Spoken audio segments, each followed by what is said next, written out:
Last time we talked about the historical context Kierkegaard was born into, the liberal high church, state directed Lutheranism of his day, the age of liberalism, the romantic nationalism, all this sort of thing. So today we're going to talk a bit about his talk a lot about his life, kind of the biographical information because it's very interesting.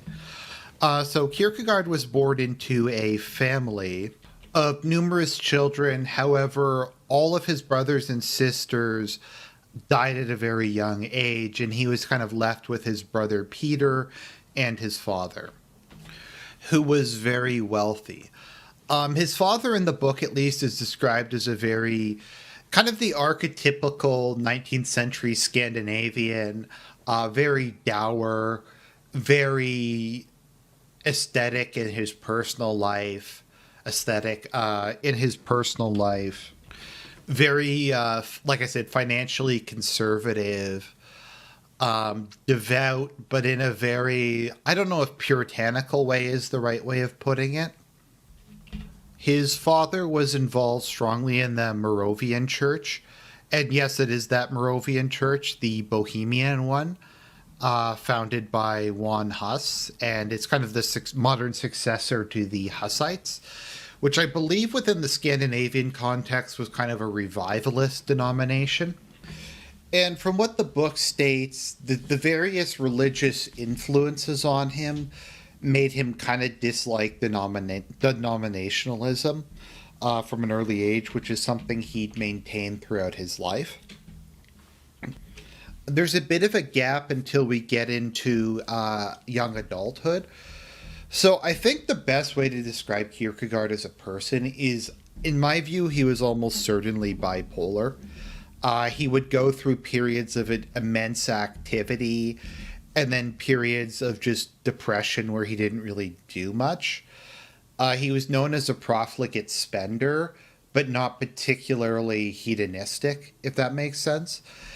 After he broke off his engagement, from our understanding, he spent the rest of his life as a celibate bachelor.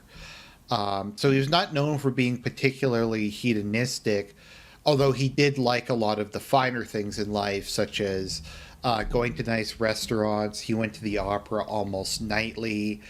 And within like his life, you can see periods where he would just become obsessed with something and engage in a massive project and then kind of back off from it and kind of disavow his previous actions. And if you just kind of read some of what, because the book has a lot of his journal entries, it very much sounds like a bipolar person.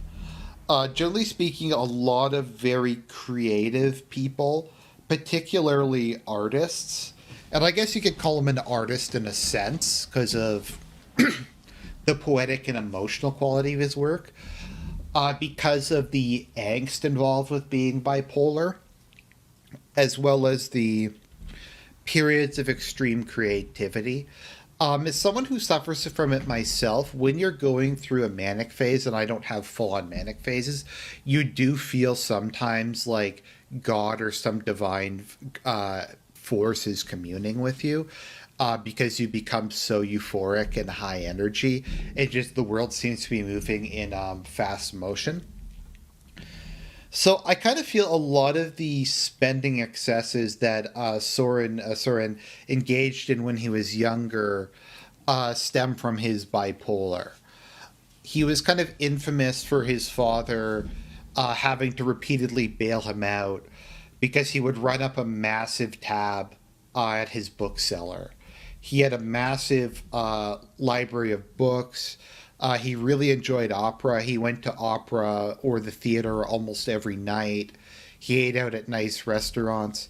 Part of that was that he liked nice things, but a bigger part of it is these were just kind of places where he could meet interesting people. He was kind of forever throughout his life just going up to random people on the street and talking to them and trying to basically psychoanalyze them.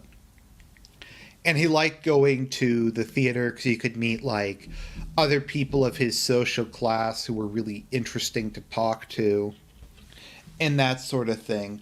The first real thing that he published was an attack on Hans Christian Andersen, of all things. Søren was very much fond of getting into beefs with people.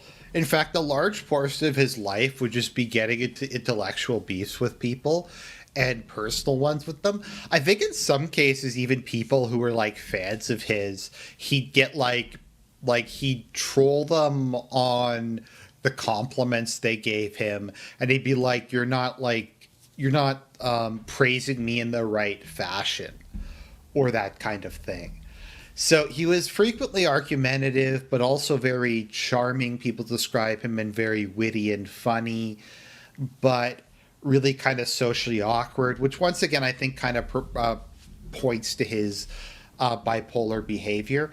He was also very much noted for having an extremely rich inner life that wasn't always obvious to the people around him. From the books describes, he was often kind of prone to just like exaggerate, like just sudden spells of enthusiasm and that sort of thing. So his young adulthood was kind of a bit of a mess. His father wound up kicking him out of the house, giving him a relatively small allowance, and he had to teach Latin and kind of scrimp and try to get money to kind of maintain his lifestyle. And as time went on, it was kind of a difficulty for him to figure out what he wanted to devote his life to. Because he could take the relatively straightforward path for someone of his social station and intellectual capability, which was to become a Lutheran priest, get married, and eventually become a bishop, and have like a nice, happy, peaceful family life. And that was something that really appealed to him. But there was also this sense that he had a mission.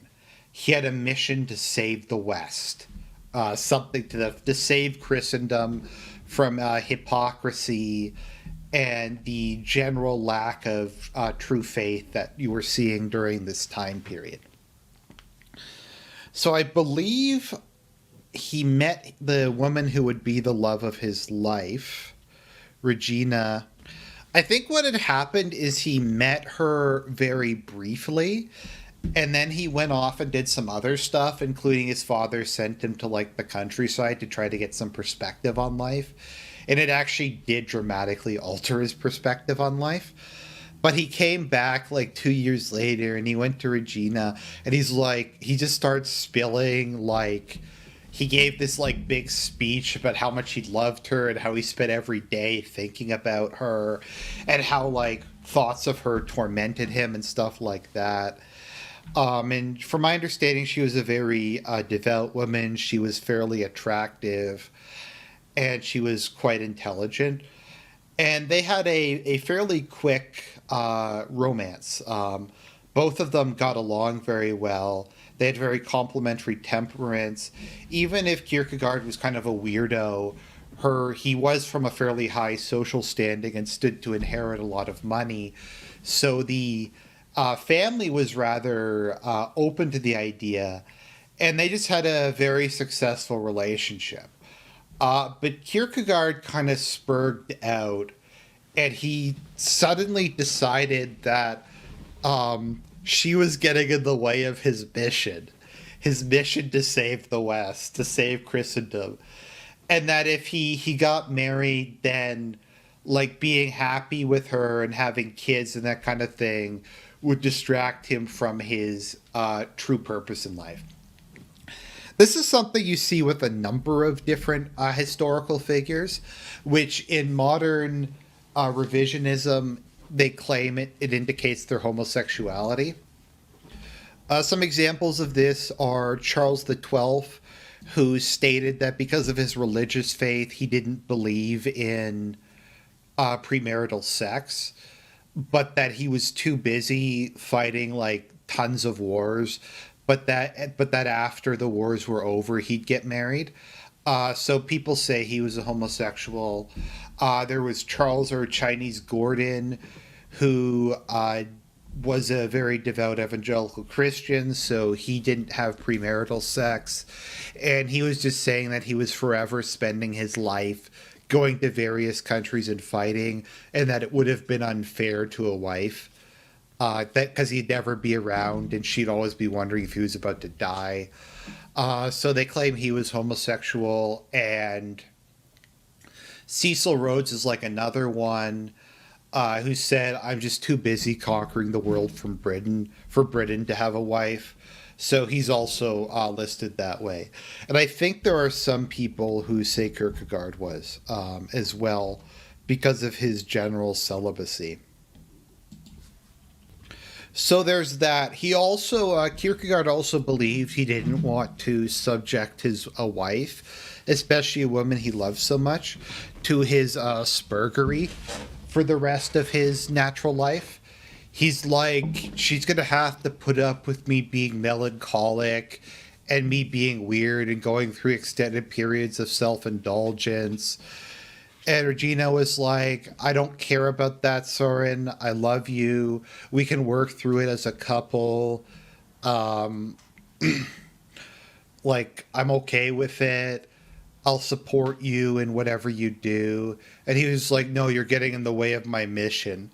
So she was deeply in love with him. So he started what would be one of the first in a long series, and I doubt this term's ever been used to refer to Kierkegaard, but he was the master of the gay op. And this was one of his biggest gay ops, where he had like this 4D chess plan to act really cold and indifferent to her and to try to make her stop loving him and make her hate him. So I think he like pretended that he was like a cad who had sex with a bunch of women, and he pretended like he was really mean to her, and he would talk about like how he wasn't going to get married until 10 years later, where he was going to find some like young milkmaid to just whelp a bunch of kids with.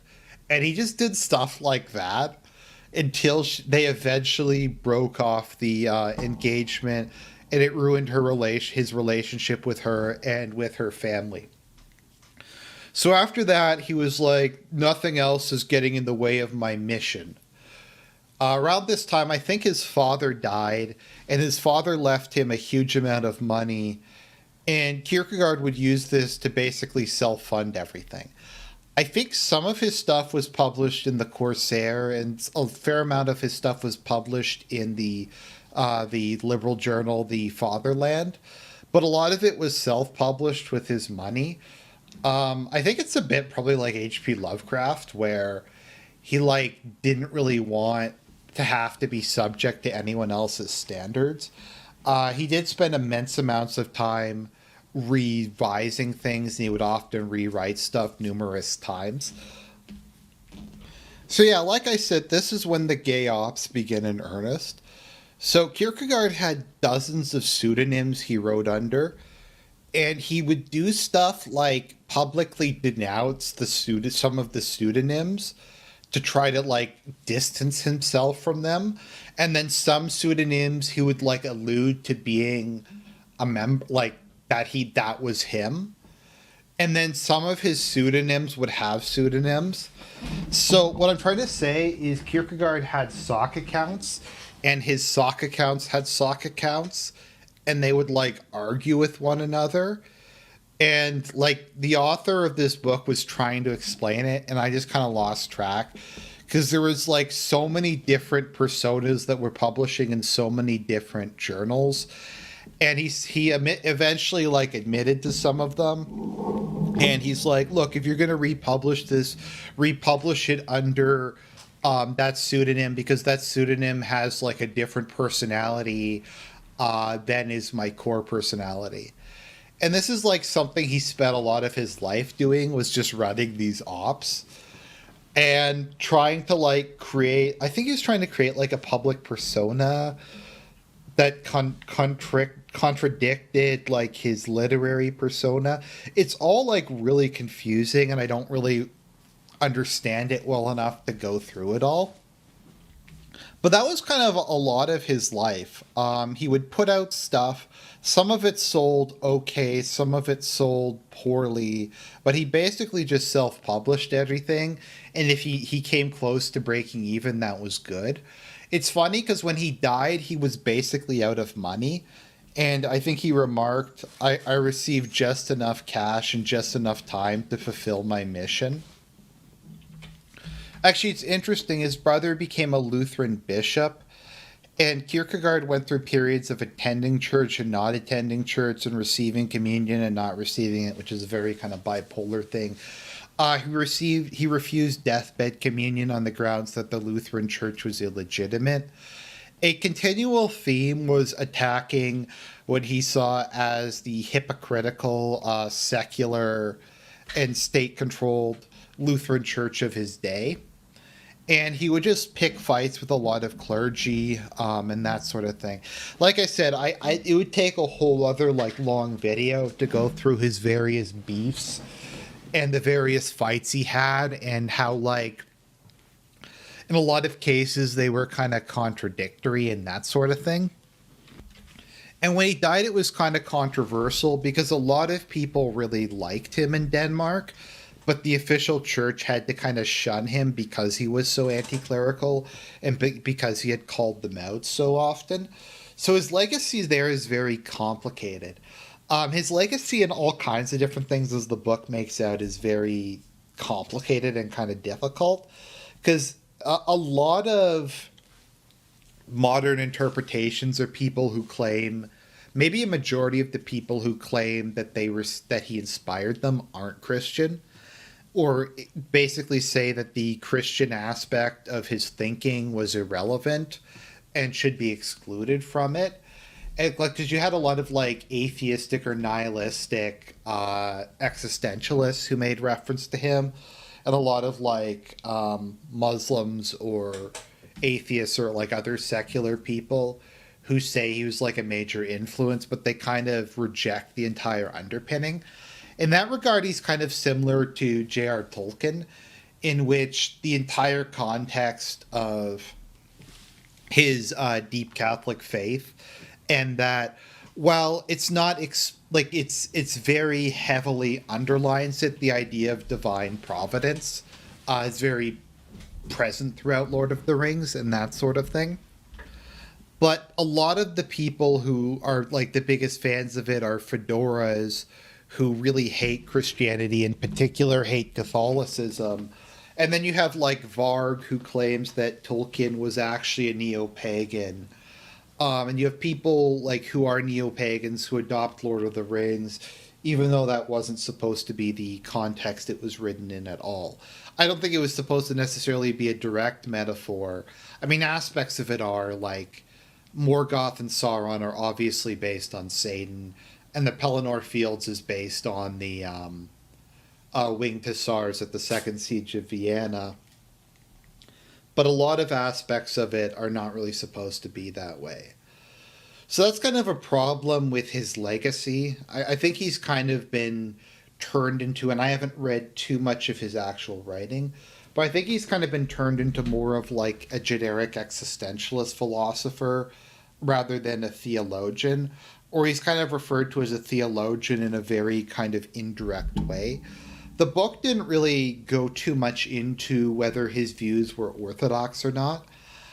From what people tell me, they weren't that particularly unorthodox. A lot of it just, I think, supposedly the anti-Christian stuff, like I said, has to be understood in the context of what the Danish church was like and what the mid-19th century was like, rather than any like actual anti-Christian attitude on his part. Also, he was just kind of had a bit of like the edgy teenager aspect to him, and maybe that's even as he kind of got older, although he didn't leave particularly long. So hopefully that was interesting. Hopefully I didn't get too much wrong. There'll be a part 3 when I get around to it, if I understand his thought well enough to make a video on it. But it's difficult because of how complex it was and how he deliberately, in kind of a trollish fashion, tried to make it confusing. Also, how many different works he published across different pseudonyms, and which ones are canonical and which ones aren't, and which are his own thoughts and which are things where he's trying to mislead people. It's kind of a mess, but I hope you enjoyed that. People have been asking for more historical content. I try to deliver. God bless.